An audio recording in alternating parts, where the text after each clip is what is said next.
fellow citizens, I want to talk to you about our economy. It is important that you understand the reasons for the policy measures I've taken to combat the serious economic challenges this nation had long faced. I'm not going to talk in difficult terms by dwelling on economic jargon and concepts. I will speak in plain, clear language so that you know where I stand. More importantly, so that you see and hopefully will share my vision regarding the journey to a better, more productive economy for our beloved country. For several years, I have consistently maintained the position that the fuel subsidy had to go. This once beneficial measure had outlived its usefulness. The subsidy cost us trillions of naira yearly, such as a vast sum of money would have been better spent on public transportation, health care, school, housing, and even national security. Instead, it was being funneled into the deep pocket and lavish bank account of a selected group of individuals. This group had amassed so much wealth and power that they became a serious threat to the fairness of our economy and the integrity of our democratic governance. To be blunt, Nigeria could never become the society it was intended to be as long as such small, powerful, yet unelected groups hold enormous influence over our political economy and the institutions that govern it. The whims of the few should never hold dominant sway over the hopes and aspirations of the many. If we are to be a democracy, the people and not the power of money must be sovereign. The preceding administration saw this looming danger as well. Indeed, it made no provision in the 2023 appropriation for subsidy after June this year. Removal of this once helpful device that had transformed into a millstone around the country's neck had become inevitable. Also, the multiple exchange rate, the system that had been established became nothing but a highway of currency speculation. It diverted money that should have been used to create jobs, build factories, and businesses for millions of people. Our national wealth was doled out on favorable terms to a handful of people who had been made filthy rich simply by moving money from one hand to another. This too was extremely unfair and is not acceptable. It's also compounded the threat that the illicit and mass accumulation of money posed to the future of our democratic system and its economy. I had promised to reform the economy for the long-term good by fighting major imbalances that has plagued our economy. Ending the subsidy and the preferential exchange rate system were key to this fight. This fight is to define the fate and future of our nation. Much is imbalanced. Thus, the effect in our economy immensely profited a tiny elite, the elite of the elite, you might call them. As we move to fight the flaws in the economy, the people who grow rich from them predictably will fight back through every means necessary. But we are ready. Our economy is going through a tough patch, and you are being hurt by it, I know. The cost of fuel has gone up. Food and other prices have followed it. Households and businesses struggling. Things seem anxious and uncertain. I understand the hardship you face. I wish there were other ways, but there is not. If there were, I would have taken that route, as I came here to help, not to hurt the people and the nation that I love so dearly.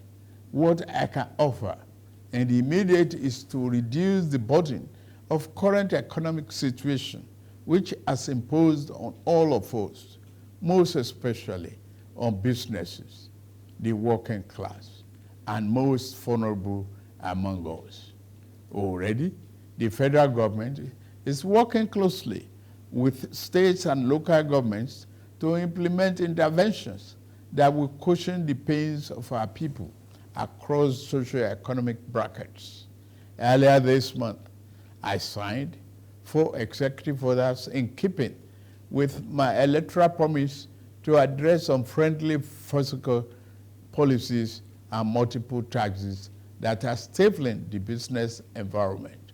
These executive orders on suspension and deferred commencement of some taxes will provide the necessary buffers and headroom to businesses in manufacturing sector to continue to thrive and expand.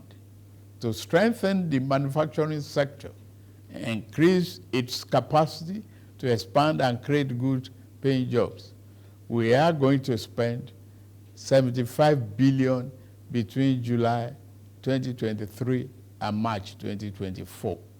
Our objective is to fund minimum of 75 enterprises with great potential to kickstart a sustainable economic growth, accelerated structural transformation, and improved productivity. Each of these 75 manufacturing enterprises will be able to access 1 billion credit at maximum of 9% per annum, with maximum of 60 months repayment for long-term loans and 12 months for working capital. Our administration recognizes the importance of micro, small, and medium-sized enterprises and the informal sector as the drivers of growth. We are going to energize this important sector with 125 billion. Out of the sum, we will spend 50 billion conditional grant to 1 million nano businesses between now and March 24. Our target is to give a minimum of 50,000 each to 1,300 nano businesses owners in each of the 774 local governments across the country. Ultimately, this program will further drive financial inclusion by onboarding beneficiaries into the formal banking system. In like manner, we will fund 100,000 MSMEs and startups with 75 billion. Under this scheme, each enterprise promoter will be able to get between 500,000 and 1 million at the maximum 9% interest per annum and repayment period of 36 months. To further ensure that food prices and the items remain affordable, we have had a multi-stakeholder engagement with various farmers and associations and the operators within the agricultural value chain. In short and in immediate terms, we will ensure stable food are available and affordable. To this end, I have ordered release of 200,000 metric tons of grains from strategic reserves to households across the 36 states and FCT to moderate prices. We are also providing 225,000 metric tons of fertilizer, seeding, and other inputs to farmers who are committed to our food security agenda. Our plan to support cultivation of 500,000 hectares of farmland and all year-round farming practice remain on course. To be specific, 200 billion out of the 500 billion approved by the National Assembly will be disbursed as follows. Our administration will invest 50 billion each to cultivate 150,000 hectares of rice and maize. 50 billion each will also be earmarked to cultivate 100,000 hectares of wheat and cassava.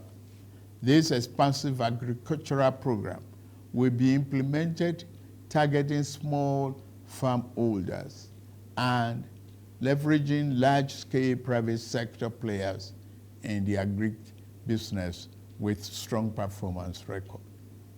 In this regard, the expertise of developed financial institutions, commercial banks, and microfinance banks will be tapped to develop a viable and appropriate transaction structure for all stakeholders. Fellow Nigerians, I made a solemn pledge to work for you, how to improve your welfare and living conditions. It's of paramount importance to me, and it is the only thing that keeps me up day and night. It is in the light of this that I approved the infrastructure support for the states. This new infrastructure fund will enable states to intervene, to invest and reinvest in critical areas and bring relief to many of the pain points, as well as revamp our decaying healthcare and educational infrastructure. The fund will also bring improvement to rural access roads to ease the evacuation of farm produce to markets. With the fund, our state will become more competitive and on a stronger financial footing to deliver economic prosperity to Nigerians. Part of our program is to roll out buses across state and local government for mass transit at a much more affordable rate. We have made provision to invest 100 billion between now and March 2024 to acquire minimum of 3,000 units of 20-seater CNG fuel buses. These buses will be shared to major transportation companies in the state using the intensity of travel per capita. Participating transport companies will be able to access credit under the facility at a maximum per annum 9% interest rate with 60 months repayment period. And then, in the same vein, we are also working in a collaboration with the labor unions to introduce a new national minimum wage for workers. I want to tell you, our workers, that this, your salary review is coming. Once we agree on the minimum wage and general upward review, we will make budget provision for it for immediate implementation. I want to use this opportunity to salute many private employers in the organized private sector who have already implemented general salary review for employees. Fellow Nigerians, this period may be hard on us, and there is no doubt that it's tough on us. But I urge you all to look beyond the present temporary pains and aim at the larger picture. All our good and helpful plans are in the works. More importantly, I know that they will work. Sadly, there was an unavoidable lag between subsidy removal and these plans coming fully online. However, we are swiftly closing the time gap. I plead with you, please have faith in our ability to deliver and in our concern for your well-being.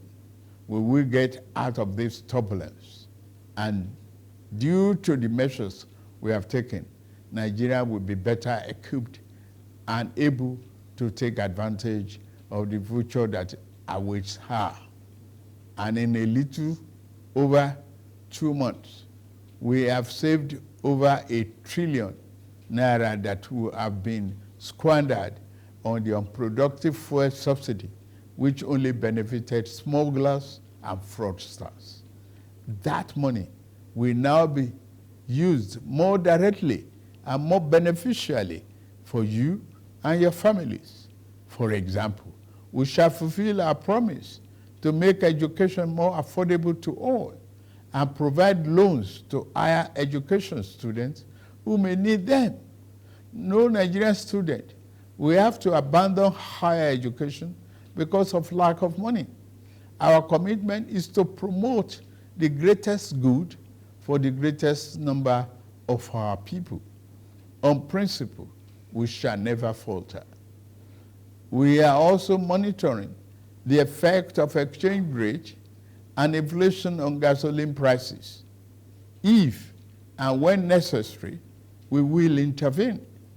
I assure you, my fellow countrymen and women, that we are exiting the darkness to enter a new and glorious dawn. Now, I must get back to work in order to make this vision come true. Thank you all for listening, and may God bless Federal Republic of Nigeria.